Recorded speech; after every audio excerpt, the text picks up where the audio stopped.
has officially been canceled for these two ladybugs and they staying put right where they are, then I've got all the information for you.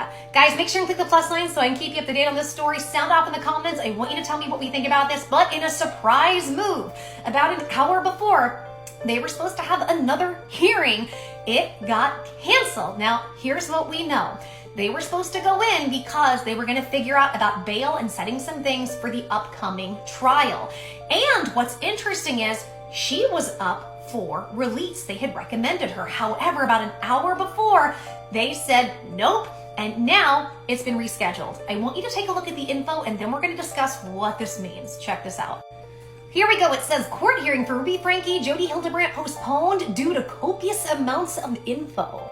And this is from St. George, Utah. It says the hearing in the Ruby Franke and Jodi Hildebrandt criminal case that was scheduled to take place Monday, September 18th has been postponed.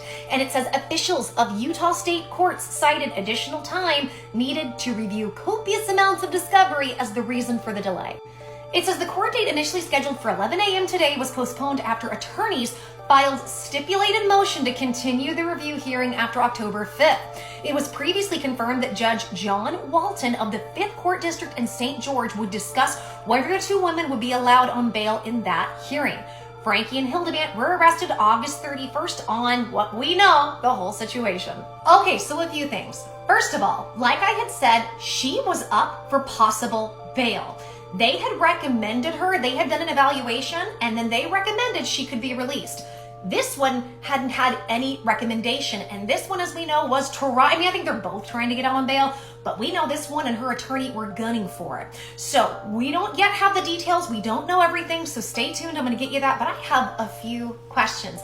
It said lawyers put some paperwork in and they postponed it. Understood, but is that her lawyers? Is it her lawyers? Is it the prosecutor? Who was wanting to delay this and why? I would have a hard time thinking it was her lawyers if they knew they were trying to get her out on bail. So right now, both these people, it looks like, are staying put, and the new date is going to be October 5th. And hopefully from there, we will get a trial. Now, the thing is, these two keep feigning medical issues. As you guys know, we've talked all about this, and they were trying to get an expedited hearing and an expedited trial. Apparently this one's are, world ending for her. This one seems psychiatric, although this one says psychiatric things don't exist. People with psychiatric issues or people on the spectrum, as this one says, are just doing it to get out of taking responsibility. Oh, she's one of my favorite evil villains at this point. But I find this very interesting, and considering these women are having so many issues being where they are, I'm wondering what's going to happen. On top of that, we got inmates coming out and speaking about what's happened with these two behind bars. Are we going to get more leaks, and are we going to hear more information? I don't know. I am so curious. What do you guys think about all this? Sound off in the comments and click the plus sign. I got more coming because her lawyer is about to speak.